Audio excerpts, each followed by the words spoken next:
Asia cup rising stars টুর্নামেন্টের সেমিফাইনালে Habibur Rahman সোহানের half century ও মেহরাব হোসেনের ক্যামিওতে ভর করে ভারতকে 195 রানের লক্ষ্য ছুড়িয়ে দেয় বাংলাদেশ। ভারতও 20 ওভার শেষে করে 194 রান, ফলে ম্যাচ টাই হয়ে যায়। সুপার ওভারে 2 বলে 2 উইকেট হারিয়ে অল আউট হয়ে যায় ভারত। 2 বলে 2 উইকেট নিয়ে বাংলাদেশকে ম্যাচে ফেরান রিপন মন্ডল। প্রথম বলেই বাংলাদেশ ম্যাচ জিতে নেয়, ফলে ফাইনালে জায়গা করে নেয় বাংলাদেশ এ দল। শেষ 3 ওভারে ভারতের দরকার ছিল 39 রান, আর হাতে ছিল 4টি উইকেট। 18তম ওভারে বোলিং এ আসেন আব্দুল গাফফার, সেই ওভার থেকে আসে মাত্র 10 রান। 19তম ওভারে বল হাতে তুলে নেন রিপন মন্ডল। তখন 12 বলে 21 রানের সমীকরণ ভারতের সামনে।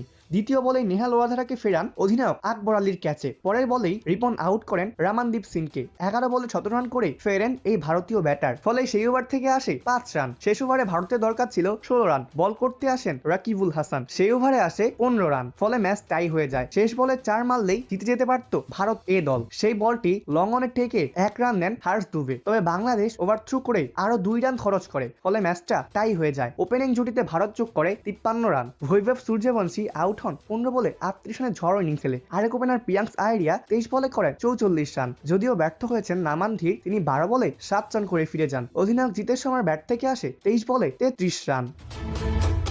এই ম্যাচে আগে ব্যাট করতে নেমে 6 উইকেট হারিয়ে বাংলাদেশ সংগ্রহ করে 194 রান। ওপেনিং জুটিতে সোহান ও জিসান বাংলাদেশকে উড়ন্ত সূচনা এনে দেন। তারা 4.2 ওভার তুলে নেন 43 রান। এরপর জিসান আউট হয়েছেন 14 বলে 26 রান করে। এরপর দ্রুত আরো বেশ কিছু উইকেট হারায় বাংলাদেশ, তবে এক প্রান্তে আগলে রেখে খেলেছিলেন সোহান। তিনি 46 বলে 65 রান করে আউট হয়ে যান। তাকে সঙ্গ দিতে পারেননি জাওয়াদ আবরার, আকবর আলী ও আবু হায়দার রনিও। ব্যর্থ হয়েছেন মাহিদুল ইসলাম অঙ্কন। তবে সপ্তম উইকেটে মেহরাব ও ইয়াসির যোগ করেন 64 রান, আর তাতে ভর করেই বড় সংগ্রহ তুলে নেয় বাংলাদেশ। মেহরাব 18 বলে 4 রান করে অপরাজিত থাকেন, আর 9 বলে 17 রান করেন ইয়াসির আলী রাব্বি। ভারতের হয়ে 2টি উইকেট নেন গুরপ্রানজিৎ সিং, 1টি করে উইকেট পান হার্ষ দুবে, সুভাষ শর্মা ও রামানদীপ সিং এবং নামান ধীর।